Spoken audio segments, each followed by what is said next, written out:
우리 함께 하나님의 말씀 보도록 하겠습니다. 창세기 33장 18절부터 34장 17절까지의 말씀입니다. 오늘은 성도에 걸맞은 삶이라는 말씀 제목을 가지고 오늘 이 창세기 33장 34장 말씀을 통해서 우리가 함께 성도의 삶이 어떠해야 되는지 우리가 그것을 한번 살펴보도록 하겠습니다. 특별한 말씀은 야곱의 생애를 통해서 우리에게 하나님께서 주신 말씀입니다. 33장 18절 말씀부터 보면 야곱이 바단 아람에서부터 평안히 가나안 땅 세겜 서원에 이르러 그 성읍 앞에 장막을 치고 얘기하고 있습니다. 야곱이 그 형 에스를 속여가지고 축복을 빼앗았잖아요. 그리고 난 다음에 형 에스를 피해서 바단 아람까지 도망을 갔습니다. 그리고 난 다음에 20년 동안 그곳에서 생활하다가 다시금 이제 돌아오게 되죠. 돌아오는데 그 돌아오는 장면에서 이제 33장 이 내용이 나오는데 그게 이제 우리가 읽지도 않았지만 여러 가지 많은 사건들이 나옵니다. 이 지도를 한번 보면요, 여기 보시면 우리가 잘 아는 내용처럼 이 바단 아람에서 사실 돌아올 때 야곱이 도망 나왔죠. 외삼촌에게서 도망을 나왔어요. 사실 외삼촌이 이 쫓아왔잖아요. 쫓아왔는데 어디까지 쫓아왔냐면 길랏 산지까지 쫓아왔어요. 자, 그래서 이 지도를 보시면 바단 아람에서 길랏까지 산지까지 쫓아왔는데 대구에서 서울까지 왕복거리 정도 됩니다. 걸어서 사실 이 정도 거리 같으면 이게 어떤 마음으로 외삼촌이 야곱을 쫓아왔을까요? 그냥 쫓아온 게 아니죠. 이건 죽이려고 쫓아온 거죠. 이 정도 거리 같으면 진짜 죽이려고 쫓아온 거예요. 근데 그런 상황에서 누가 개입하셨나요? 하나님께서 개입하셔서 이 외삼촌이었던 라반의 꿈에 나타나가지고 하나님이 야곱을 죽이려는 그 계획을 하나님께서 멈추게 하셨습니다. 하나님 도와주셨죠.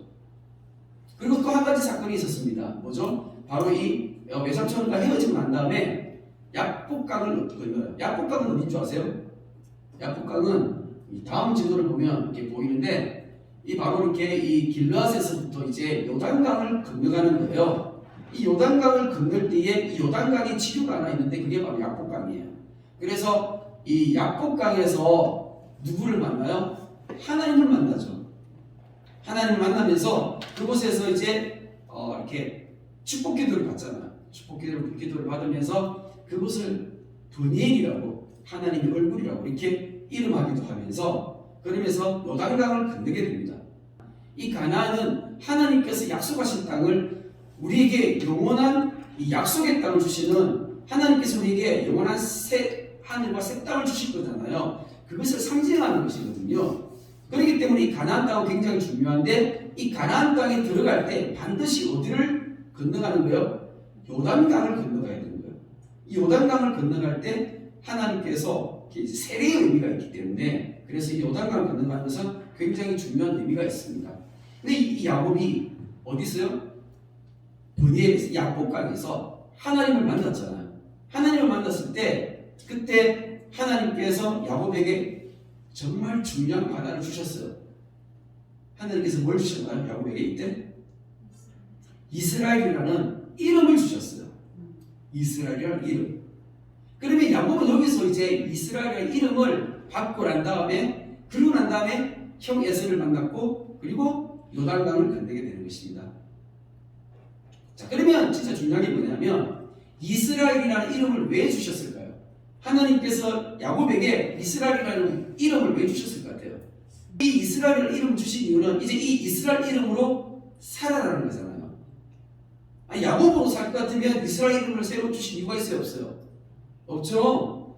하나님께서 야곱에게 이스라엘이라는 이름을 주신 것은 이제 이 이스라엘이라는 이름으로 살아라는 거거든요. 하나님으로 승리하라는 것입니다. 하나님으로부터 새로운 이름 이스라엘 이름을 받았습니다. 불구하고 여전히 야곱은 야곱처럼 살았던 그 모습을 통해서 우리가 뭘 얻어요? 위로를 얻죠. 이게 은혜가 되고 위로. 근데 이게 사실 이게 위로가 되고 이게 은혜가 되면 안 되는데 그럼에도 불구하고 우리는 이게 위로가 되고 우리한테 이게 은혜가 되는 거예요.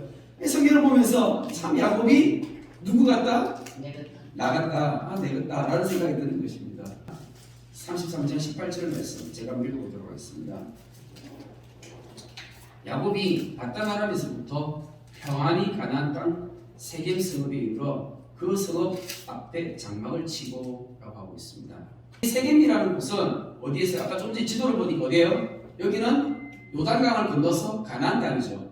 이 말씀을 보니까 야곱이 어떻게 해요? 지금 이 요단을 건너서 세겜으로 들어갔어요.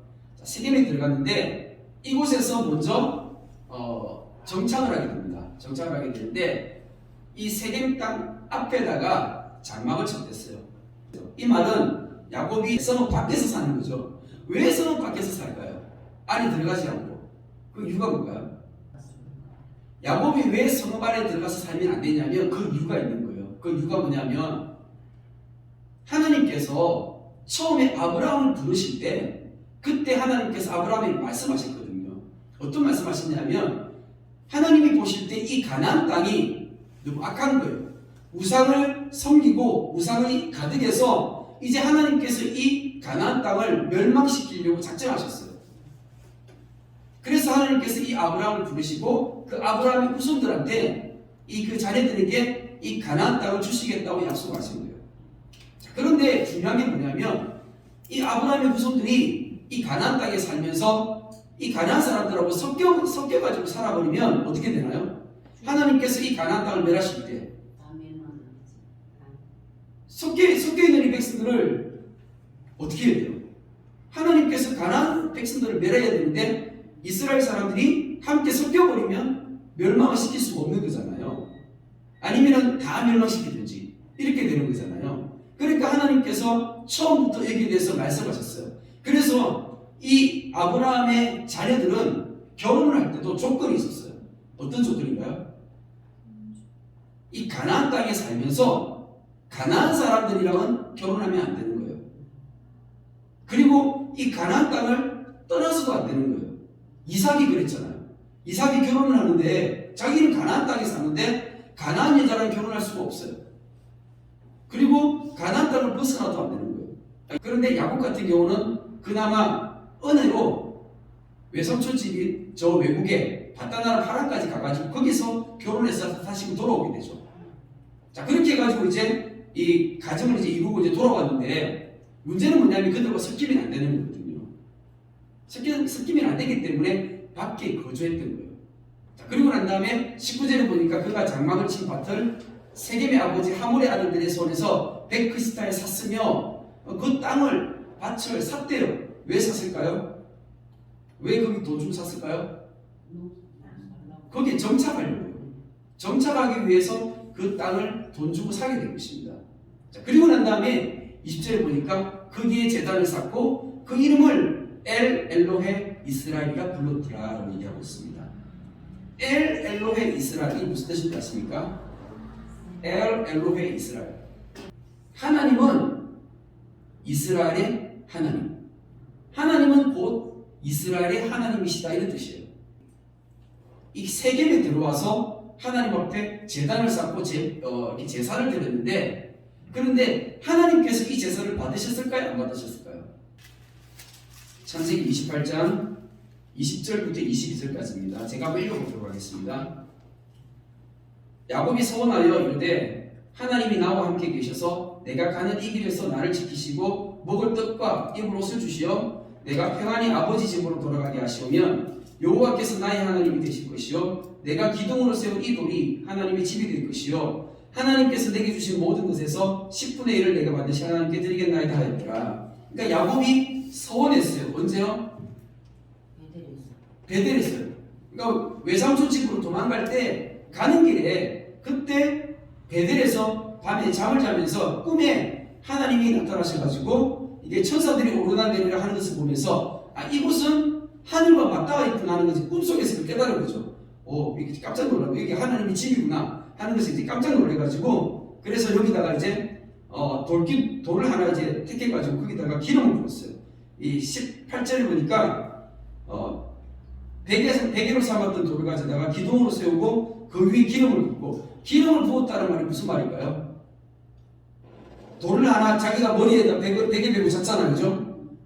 그 돌베개를 베고 잤는데 그 베개를 베었던 이 돌에다가 기름을 부었어요.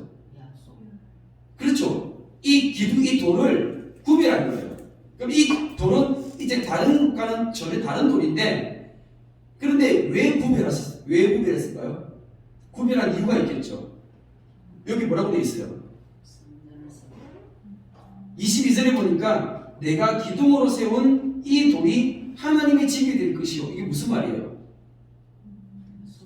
무슨 말이에요 이게? 자기가 조금 전에 베고 잡던 이 돌베리 이 돌을 어떻게 했다고요? 기름을 부었잖아요. 그래서 구별했어요. 그런데 이 구별된 돌은 어떻게 할 거라고 나중에? 자기가 외삼촌한테 갔다가 평안히 돌아오게 되면 뭐 한다고요? 이 돌을 기초로 제단으로 해서 이 제단에서 하나님 앞에 제사를 드리겠다고 하나님 앞에 지금 뭐 한 거예요? 서원한 거예요. 그러면서 지금 뭐라고 얘기하냐면 21절에 보니까 내가 평안히 아버지의 집으로 돌아가게 하시오면 여호와께서 나의 하나님이 되실 것이요 라고 얘기했어요. 여호와께서 나의 하나님이 되실 것이요. 이 말이 무슨 말이에요? 엘로의 이스라엘이라는 말이죠. 그러면 엘로의 이스라엘을 어디서 해야 되는 거예요? 베델에 와서 해야 되는 거예요. 맞아요 안 맞아요? 맞죠? 그런데 야곱이 지금 어디서 했어요? 세겜에서 했잖아요. 그럴 수 있잖아요. 야곱이 여기서 세겜에서 제단을 쌓고 엘로의 이스라엘이라고 했어요. 그리고 난 다음에 베드로로 올라가면 돼요 안 돼요? 베드로 올라가면 되잖아. 왜냐하면 지나가는 길이니까 세겜에서 먼저 이렇게 야곱이 가나안 땅에 들어왔잖아요. 가나안 땅에 들어와가지고 하나님 앞에 제단을 쌓고 제사를 드렸어요. 그리고 난 다음에 먼저 발을 디뎠으니까 그리고 난 다음에 바로 베델로 올라가면 문제가 없죠. 그런데 34장 1절 말씀 한번 보도록 하겠습니다. 레아가 야곱에게 낳은 딸 디나가 그 땅의 딸들을 보러 나갔더니 라고 하고 있어요. 근데 이제 디나가 혼자서 그냥 마을 안으로 들어간 거죠. 왜 들어갔을까요? 왜 갔을까요? 마을에. 이게 보니까는 그 땅의 딸들을 보러 나갔대요. 딸들을 보러 나갔다는 말이 어떤 의미일까요? 마을 안에서는 잔치가 열리니까 얼마나 호기심이 땡겨요, 그죠? 그러니까 가고 싶고 가가지고 그 사람들 보고 싶은 거예요. 보러 간 거죠. 그런데 문제가 있죠. 어떤 문제가 있냐면 옛날에 이 시대에는 사람들이 모여서 잔치하면 항상 뭐가 따르나요?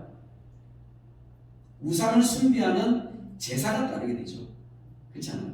잔치할 때 그냥 잔치하는 것이 아니라 신에게 잔치를 하는데 신에게 제사를 지내기 때문에, 그러니까는 디나가 사실 그 가나안 사람들이 모여가지고 거기서 우상에게 제사 지내고 그리고 자기들끼리 축제하고 어떤 그런 하나님을 섬기는 사람, 하나님의 나라의 백성들 입장에서 봤을 때 그런 장소는 가면 되는 거야, 안 되는 거예요? 안 되는 거죠. 하나님의 백성이 가서는 안 될 곳에 찾아가니까 이 문제가 생기게 되는 것입니다.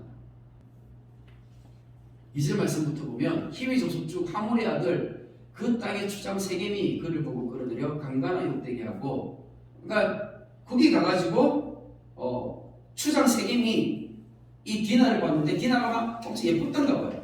그래가지고 마음이 확 땡겨가지고 그래서 이 디나를 좋아하게 되고 그리고 강간하면서 성폭행을 한 거예요. 그러니까 당연히 이 추장 세겜이 잘못한 거죠. 그런데 3절 말씀을 보니까 그 마음 깊이 야곱의 딸 디나에게 연연하며 그 소년을 사랑하여 그의 마음을 말로 위로하고라고 되어 있어요. 자, 그런데 이 3절을 보면 그 마음이 깊이 야곱의 딸 디나에게 연연했대잖아요. 근데 여기서 이 마음이라는 이 단어와 그리고 그 소년을 사랑하여 그의 마음을 말로 위로하고 할 때 이 마음이라는 단어가 서로 히브리어로는 다른 단어예요. 어떤 단어가 쓰여진 거냐면 앞에 나오는 이 마음은 세겜의 마음이잖아요. 이 세겜의 마음은 어떤 단어가 쓰여졌냐면 혼이라는 단어, 네페시라는 단어가 쓰여졌어요. 우리가 영과 혼할 때 이 혼, 네페시라는 이 단어가 사용되어졌는데 이 네페시라는 이 단어는 어떤 의미냐면 그냥 사람 전체를 얘기할 때 네페시라는 단어를 써요. 사람 전체. 그러니까는 이 세겜은 자기가 그냥 이 세겜 자기 자신이 완전히 머리끝부터 발끝까지 완전히 이게 어떻게 해요? 디나를 좋아하는 거예요. 온전히 좋은 거예요. 그거를 지금 히브리어적인 표현을 보면 딱 표가 나는 거예요. 그 마음이 네페심, 그 혼이 야곱의 딸 디나를 사랑했다는 거죠. 그런데 여기 뒤에 나오는 그 소녀를 사랑하여 그의 마음을 했는데 여기 뒤에 마음은 누구의 마음이에요? 디나의 마음이잖아요. 이거는 레브라는 단어, 그냥 마음이라는 레브라는 이 히브리어 단어예요. 그래서 앞에 나오는 단어와 뒤에 나오는 단어가 다른 단어예요. 그래서 이 단어를 보면서 알 수가 있어요. 아, 세겜은 디나를 진짜 좋아했구나라는 것을 알 수가 있어요. 이해가 되어지시죠? 그러면서 그의 아버지 하몰에게 청하였는데 이 소녀를 내 아들을 먹게 하여 주소서 하였더라. 이 세겜은 진심이었던 거죠. 진심으로 비록 잘못하고 죄를 지었지만 그럼에도 불구하고 이 세겜은 진심으로 다가갔어요. 그 이후에.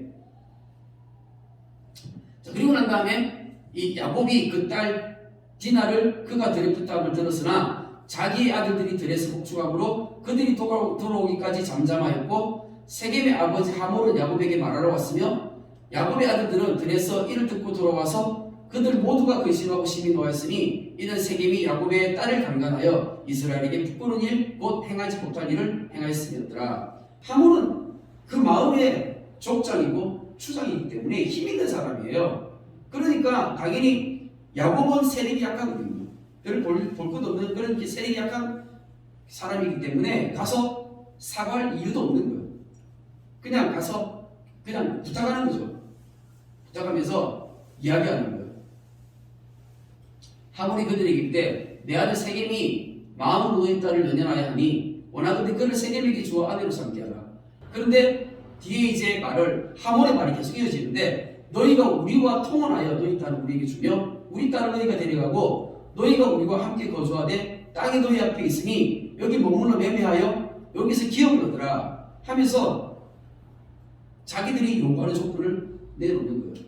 우리와 함께 섞여서 살자는 거예요. 야곱이 이들과 함께 섞여서 살면 돼요, 안 돼요? 안 되는 거잖아요. 그렇게 할 수가 없는 거예요. 받아들일 수가 없는 조건인 것입니다. 자, 11절 말씀해 보니까 세겜도 디나의 아버지와 그의 남자 형제들에게 이르되 나도 너희에게 은혜를 입게 하라. 너희가 내게 말하는 것은 내가 다 주리니 이 소녀만 내게 주어 아내가 되게 하라. 아무리 큰 혼수와 예물을 청할지라도 너희가 내게 말한 대로 주리라. 근데 이제 세겜은 아까 뭐라고 했어요? 이 디나에 대한 마음이 진심이 아니에요. 진심이었죠. 그런데 진심이었는데 이 야곱과 그리고 야곱의 아들들에게 와서 그 가족들에게 와서 찾아와서 그들을 대하는 행동은 자기의 어떤 그런 욕심을 위해서 자기가 세상 것으로 그러니까 자기가 돈을 지불해 가지고 그것을 하겠다는 것입니다. 자, 그런데 이때 이제 야곱의 아들들이 돌아왔습니다. 야곱의 아들들이 세겜과 그의 아버지 하몰에게 속여 대답하였으니 이는 세겜이 그 누이 디나를 돌입했습니다. 야곱의 아들들이 그들에게 말하되 우리는 그리하지 못하겠노라. 할례 받지 아니한 사람에게 우리 누이를 줄 수 없노니 이는 우리 수치가 됨이니라 하면서 이 야곱의 아들들이 13절 말씀에서 그들의 이 마음을 먼저 얘기했어요. 속여 대답한 거죠. 그들과 하나가 되고 싶은 마음이 있는 거예요, 없는 거예요? 전혀 없는 것이죠. 그런데 진짜 중요한 게 있습니다. 뭐냐면 우리가 하나님의 방법을 좀 알아야 돼요. 하나님이 일하시는 방법.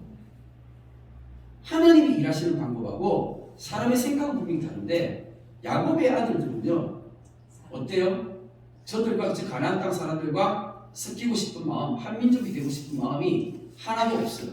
자, 그런데 만약에 지금 이런 사건이 이런 상황이 터졌을 때 야곱이 하나님의 방법을 알고 하나님의 마음을 알았다고 한다면 야곱이 어떻게 행동을 했었어야 되나요? 어떻게 해야지 그게 옳은 건가요? 이게 중요한 거죠.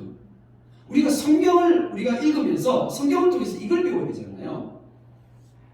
성경을 통해서 해석을 배워야 되는 거잖아요. 그러니까 중요한 건 뭐냐면 야곱이 지금 나타나요. 이 말씀을 보니까 야곱은 지금 드러나지 않고 누가 드러나요 지금? 야곱의 아들들이 드러나죠. 야곱의 아들들의 모습이 나오고 야곱은 갑자기 사라져 버렸어요. 야곱은 없어져 버렸어요. 그런데 진짜 중요한 거는 이 집안의 지금 가장이 누구고 족장이 누구예요? 야곱이 가장 야곱이 지금 대장이잖아요. 그러면 야곱이 주도해가지고 이 문제를 해결해서 풀어야 되는데 야곱이 그걸 그렇게 해요, 못해요? 못하는 거예요. 왜 못할까요? 야곱이 왜 못할까요? 야곱은 깨어있지 못했던 것입니다. 야곱은 여전히 지금 이전에 이 약복강에서 하나님이 야곱을 이스라엘로 만들어 주셨어요. 그러면서 이스라엘이 이제 요단강을 건넜잖아요. 그럼 요단강을 건너고 나면 어떻게 살아야 돼요? 이스라엘로 살아야 되는데 여전히 어떻게 사는 거예요? 여전히 야곱으로 사니까. 그러니까 하나님의 마음도 모르고 하나님의 방법도 모르고 지금 이제 문제를 당했을 때 이 문제를 어떻게 하나님의 방법으로 지혜롭게 풀어야 될지를 모르는 거예요. 15절 말씀부터 계속 한번 보도록 하겠습니다. 그러자 이같이 하면 너희에게 허락한다. 만일 너희 중 남자가 다 할례를 받고 우리같이 되면 우리 딸을 너희에게 주며 너희 딸을 우리가 데려오며 너희와 함께 거주하여 한 민족이 되리니와 너희가 만일 우리 말을 듣지 아니하고 할례를 받지 아니하면 우리는 곧 우리 딸을 데리고 가리라. 지금 이 상황을 보니까 디나는 지금 여전히 어디에 있는 거예요? 세겜의 집에 지금 갇혀 있는 거예요. 예, 세겜의 집에 갇혀 있는데 그런데 이 야곱의 아들들이 지금 얘기하는 겁니다. 진짜 네가 결혼하고 싶으면 우리가 한 가지 토크를 제시하는데 너는 지금 돈으로 해결하려고 하지만 우리는 돈이 중요한 게 아니다. 우리는 하나님 믿는 사람이고 하나님을 섬기는 사람이다. 그렇기 때문에 너희가 어떻게 된다고요? 할례를 받고 우리처럼 하나님 섬기는 사람이 된다. 지금 이 얘기하는 거예요. 이 얘기하면 이게 맞는 거야, 틀린 거예요?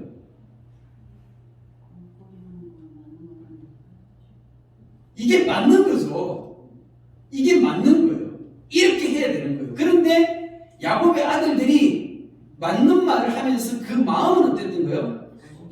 속에서는 지금 거짓말하는 거예요. 거짓말. 자기들이 입으로는 맞는 말 하면서 속으로는 저들을 속인 거예요.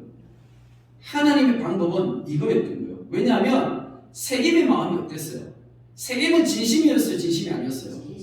세겜은 진심이었잖아요. 세겜은 진심이었기 때문에 그러면 야곱이 이렇게 했어야 되는 거예요. 세겜의 그 진심을 보고 네가 진짜 디나를 좋아하면 그러면 하나님을 믿고 하나님을 섬기면서 우리 하나님 나라 백성으로 들어올 수 있겠냐라고 물어봐야 되는 거죠.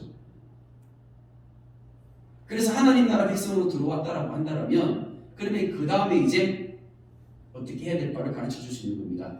출애굽기 22장 16절 말씀에 보면 이런 말씀이 있어요. 사람이 약혼하지 아니한 처녀를 깨어 동침하였으면 납폐금을 주고 아내로 삼을 것이요. 그러니까 이건 이제 출애굽기 말씀은 이스라엘이 이제 이미 어떻게 해요? 출애굽하고 난 다음에 하나님으로부터 지금 율법을 받은 거잖아요. 그러니까 하나님 나라의 백성들은 어떻게 살아야 되는 거예요? 이렇게 사는 하나님 나라의 백성의 방법이 있는 거잖아요. 그 하나님 나라의 방법에는 이런 문제가 생겼을 때 지금 결혼하지 않고 약혼을 하지 않은 이 상태에서 처녀를 깨어가지고 동침을 했어요. 이런 상황에서는 납폐금은 그 신부에 대한 몸값을 지불하는 거예요. 그러니까 돈을 주고 그리고 아내로 삼게 되는 것입니다. 그리고 다시는 그 아내를 절대 그 아내와 결코 이혼할 수가 없어요. 그러니까 이런 율법이 있어요. 그러니까 먼저 세겜이 하나님 나라의 백성이 되고 그리고 난 다음에 납폐금을 지불하고 이 율법 그대로 지키고 따르면서 산다고 한다면 방법이 없는 게 아닌 거죠. 방법이 있는데 이 방법을 사용해야 하나요? 사용하지 않은 거죠. 왜요? 하나님의 방법보다 뭐가 우선이에요? 사람의 감정이 우선인 거죠. 지금까지 내가 살아왔던 그 삶의 방식이 우선인 거죠. 하나님의 방식이 중요한 게 아니고 하나님의 마음이 중요한 게 아니고 물론 이들은 이런 방법을 모를 수 있습니다. 왜냐하면 이 율법은 언제 나온 거예요? 나중에 모세 시대 때 한참 뒤에 수백 년 뒤에 나온 율법이기 때문에 야곱의 자녀들은 이걸 모를 수 있어요. 하지만 하나님 앞에 야곱은 어떻게 해야 돼요? 하나님 앞에 나아가서 하나님 앞에 기도하면서 물어봐야 되죠. 그러면 하나님이 이런 것들을 가르쳐 주시고 이런 방법 속에서 풀 수 있는 실마리들을 찾아갈 수 있게끔 하나님께서 분명히 해주셨을 거예요. 그런데 이런 것들을 못하는 거죠. 왜요? 야곱은 그렇게 깨어있지 못했던 거예요. 어떻게 할 수 있나요? 야곱은 베델로 나아갔어야 되는데 베델로 가지 않고 세겜에 머물러 버렸어요. 그리고 그곳에서 엘 헬로의 이스라엘이라고 하면서 그곳에서 하나님을 찾았던 거예요.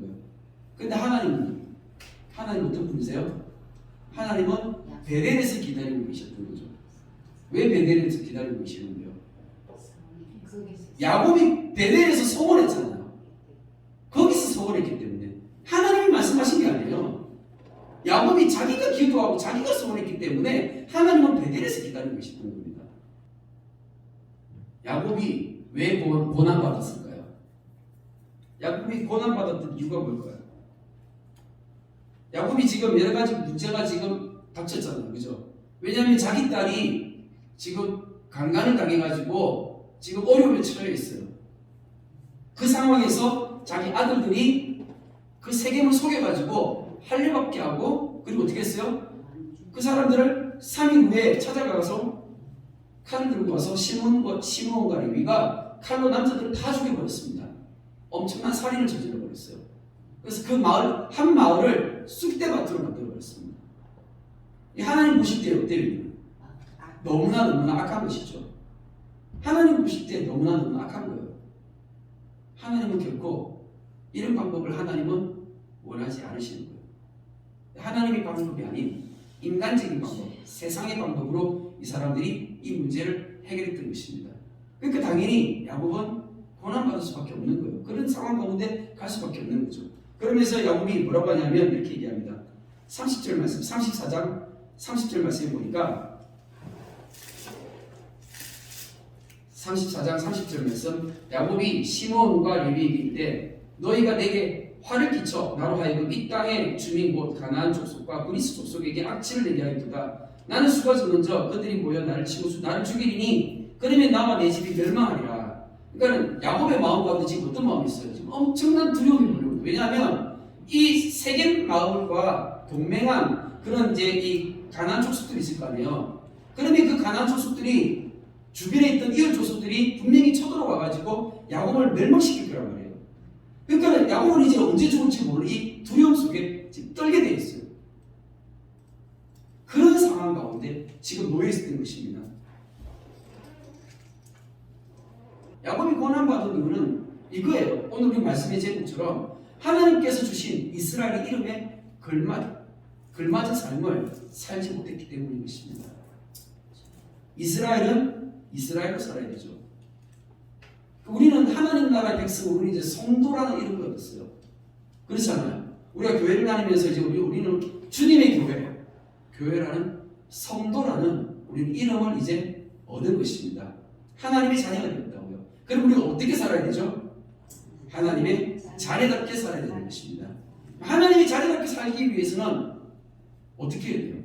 어떻게 해야지 하나님의 자녀답게 살 수 있을까요? 세상과 구별되어 살아야 되죠. 구별된 삶을 살아야 되는 것입니다. 어떻게 사는 것이 구별된 삶인가? 이게 궁금하잖아요. 당연한 거예요. 그거는 하나님의 말씀, 성경 말씀에 기록이 되어져 있습니다. 그래서 우리가 교회 나와서 말씀을 배우고 이 말씀을 깨달아 알므로써 하나님의 백성들은 이렇게 살아야 되는구나. 이걸 깨닫고 그리고 그렇게 살아가는 거예요. 우리의 마음은 우리 마음. 우리가 야곱처럼 우리가 이 세상을 살아가면서 우리가 여전히 내가 하나님의 백성답게 하나님의 자녀답게 살지 못하고 여전히 내가 세상의 모습들을 내가 많이 가지고 있잖아요. 가면 안 되는 그런 곳에 찾아가기도 하고 해서는 안 되는 그런 행동들을 우리가 또 찾아 살기도 하고 말을 조심해야 되는데 우리 말도 제대로 조심하지 못할 때도 있고 여전히 내 안에 연약하고 부족한 부분들이 많이 있어요. 그런데 나의 어떤 그런 잘못된 행동으로 인해서 어떻게 해요? 내 삶의 모습이 고난 가운데 들어갈 때가 있다는 것입니다. 이 야곱이 지금 이 받은 고난이 왜 이런 고난이 왔는데요? 야곱이 이스라엘 되지 못했기 때문에 이런 고난이 찾아오게 되잖아요. 어떻게 해야 되죠? 그때 하나님이 찾아와 주셨습니다. 하나님의 해결책, 하나님의 은혜가 임한 거죠. 왜냐하면 이런 상황에서 내 힘으로 어떤 문제를 해결할 수 있나요? 지금 야곱과 야곱의 아들들이 지금 이제 이 상황에서 이미 살인을 다 저질렀어요. 그리고 주변 이웃 어떤 족속들로부터 위협을 받고 두려움을 들고 있어요. 그때에 하나님이 찾아오셨습니다. 35장 말씀을 한번 보겠습니다. 35장 1절 같이 한번 읽겠습니다. 시작. 하나님이 야곱에게 이르시되 일어나 베델로 올라가서 거기 거주하며 네가 네 형 에스의 낯을 피하며 도망하던 때에 네게 나타났던 하나님께 거기서 제단을 쌓으라 하시니라. 아멘. 하나님은 지금 야곱이 지금 무엇을 하기를 원하실까요? 서원을 갚기를 원하시는 겁니다. 왜냐하면 야곱은 서원했잖아요. 서원했잖아요. 다시 한번 말씀을 볼까요? 우리 28절 말씀 다시 한번 돌아가서 21절 시작. 내가 평안히 아버지 집으로 돌아가게 하시면 여호와께서 나의 하나님이 되실 것이요. 예, 야곱이 이렇게 소원했어요. 뭐라고 소원했냐면 내가 평안히, 여기서 평안이라는 것은 샬롬을 얘기해요. 샬롬. 히브리어로 보면 샬롬. 그러니까 평안하게 아버지 계신 곳으로, 이 가나안 땅으로 돌아오게 되면 어떻게 한다고요? 여호와께서 나의 하나님이 되실 것이요. 엘로의 이스라엘 되실 거라고 이렇게 자기가 소원했잖아요. 그죠? 자, 그런데 어디 말씀을 보냐면 33장 18절입니다. 18절 같이 한번 읽겠습니다. 시작.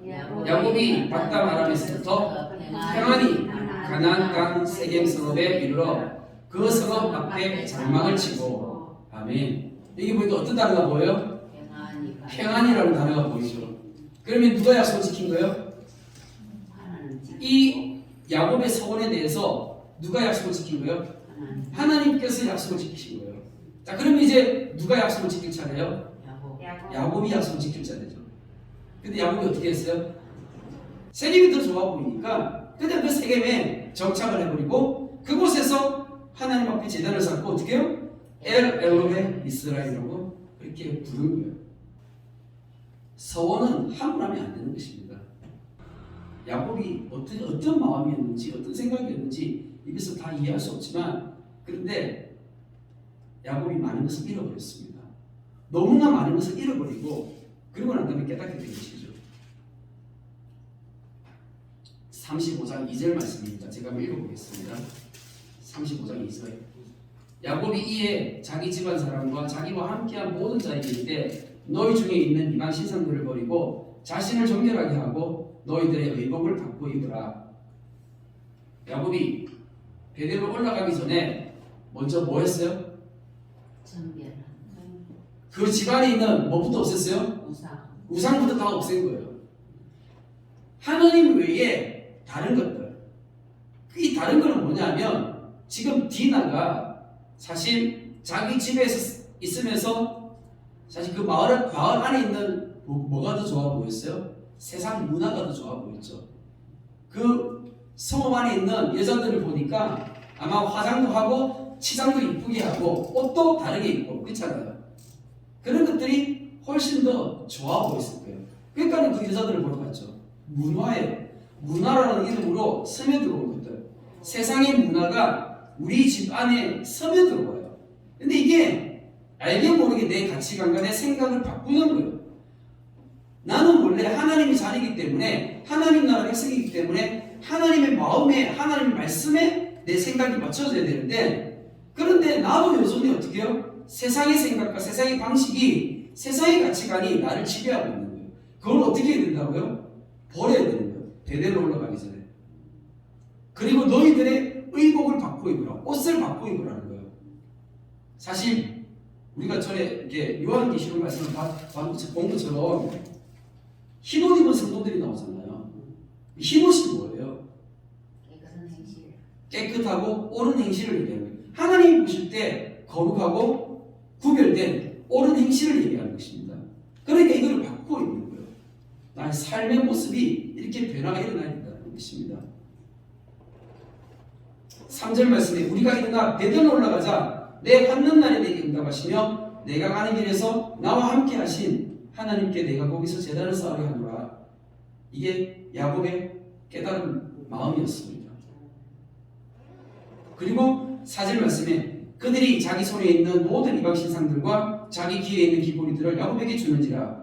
야곱이 그것들을 세겜 근처 상수리 나무 아래에 묻고 하면서 그것들을 다 땅속에다가 이제 묻어버리고 그리고 하나님 앞에 나아갔습니다. 하나님은 이런 분이세요. 우리가 하나님 하면서 하나님 믿는다고 하면서 하나님 어떤 분이신지 잘 모르는 겁니다. 사실 하나님은 굉장히 두려운 분이에요. 하나님 너무나 무서운 분입니다. 이 땅을 살아가면서 내가 이 땅 가운데서 죄를 짓잖아요. 하나님의 자녀가 죄를 지으면 어떻게 되나요? 하나님의 자녀가 이 땅에서 죄를 지으면요, 이 땅에서 죄값을 치르게 됩니다. 교회 다니는 많은 성도들이 이거를 몰라요. 이거를 모르는 거예요. 하나님의 자녀들은요, 죽고 난 이후에 심판이 있어요, 없어요? 없어요. 죽고 난 다음에 심판이 없어요. 죽고 난 다음에는 우리에게 약속되어진 것은 새하늘과 새 땅입니다. 부활과 영생이에요. 그렇기 때문에 우리는 이 땅에서 죄를 짓게 되면 그 죄의 대가를 어디서 치르는 거예요? 이 땅에서 치르는 거예요. 근데 진짜 하나님의 자녀는 하나님께서 그때 때가 되면 하나님 징계하십니다. 그럴 수밖에 없어요. 그러니까 징계를 두려워하기 때문에 이 땅에서 내가 그게 너무나 두렵기 때문에 하나님 두렵잖아요. 하나님 믿는 사람은 하나님 두려워할 수밖에 없어요. 그러니까 이 땅에서 함부로 죄를 지을 수가 없는 거예요. 내가 가서는 안 될 곳에 도저히 못 가는 거예요. 내가 해서는 안 되는 운동 하나님 두렵기 때문에 못 하는 거예요. 근데 또 그런 사람 있잖아요. 다윗은 어떻게 죄를 지었어요? 다윗은 정말 너무 엄청난 죄를 지었잖아요. 라고 또 말하는 사람들이 있어요. 그런데 다윗이 그를 죄를 지었던 것은 우리와 상황이 다른 거예요. 다윗은 왕이었다고요. 왕. 다윗은 왕이었기 때문에 신하를 살리고 죽이는 것은 왕이 그냥 세상 왕들이 그냥 흔히 하는 방식이에요. 다윗은 왕이었기 때문에 자기가 그 세상 왕들처럼 그렇게 함부로 행동했었는데 자기가 지은 그 죄가 엄청나게 큰 죄임을 제대로 인지도 하지 못했던 그런 상황이었어요. 근데 그걸 누가 깨닫게 해주셨어요? 하나님이 선지자 나단을 통해서 나단 선지자가 찾아와서 이야기했잖아요. 그러니까 다윗이 어떻게 해요? 그 순간에 죄를 깨닫고 그 전까지는 자기가 그렇게 큰 죄인지도 몰랐던 거예요. 그런 상황 가운데서 죄를 깨닫고 어떻게 해요? 무릎 꿇고 회개하면서 눈물을 펑펑 흘리면서 돌이킨 거예요. 그러면서 죄의 대가를 치렀죠. 그 죄의 대가가 뭐였습니까? 그 아이가 죽게 되죠. 그리고 그 아이가 죽음으로 끝난 것이 아니라 그러고 난 다음에 이것이 그 가정 안에 엄청난 사건으로 이어지는 그런 일들까지 발생하게 된 것입니다. 그 죄가를 다윗은 다 치렀어요.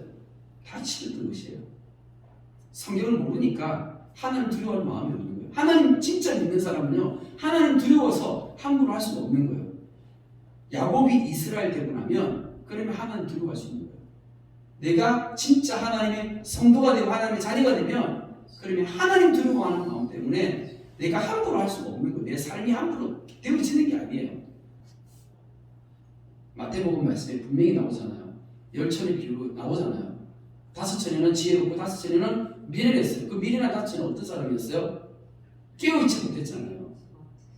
깨어있지 못한 것은 말씀이 와도 말씀이 안 들리는 거예요. 말씀을 들을 수 있는 귀도 없는 거예요. 마음도 없는 거예요. 우리가 새로워져야 됩니다. 내가 진짜 하나님의 자녀가 되어지면 성도의 이 복을 누리시기를 축복합니다. 사랑과 은혜가 풍성하신 하나님 감사를 드립니다.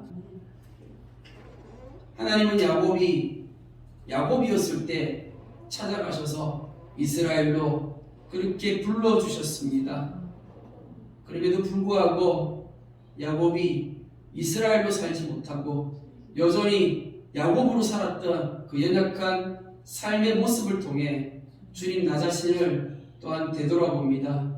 주님, 내가 얼마나 야곱처럼 살았는지, 내가 얼마나 성도답지 못하고 내가 거룩한 그러한 구별된 삶을 살지 못했는지 이 시간 회개하고 주님 앞에 돌이킵니다.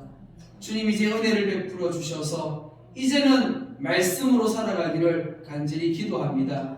이제는 이 말씀이 내게 양식이 되어서 이제 하나님의 뜻 가운데 하나님 나라의 방법으로 하나님의 말씀을 따라 살아갈 수 있는 은혜를 베풀어 주시기를 간절히 기도드립니다. 우리 주님의 교회가 그렇게 새로워져서 이 땅 가운데 빛과 소금의 역할을 감당할 수 있는 하나님의 은혜를 다해 주시기를 기도드립니다. 이 마지막 때에 깨어있는 교회 되어지게 해 주시고 우리가 졸거나 취하거나 잠들지 않도록 하나님 우리에게 은혜를 베풀어 주시옵소서. 이 마지막 때 주님 다시 오실 그날을 소망하면서 우리가 믿음으로 살아가기를 간절히 원하오니 주님 오늘 이 말씀을 통하여 다시 한번 내가 주님 앞에 나는 하나님의 자녀임을 고백하면서 그렇게 다짐하면서 다시 한번 믿음으로 살아가기를 원하오니 주님 우리를 그렇게 인도하여 주시옵소서.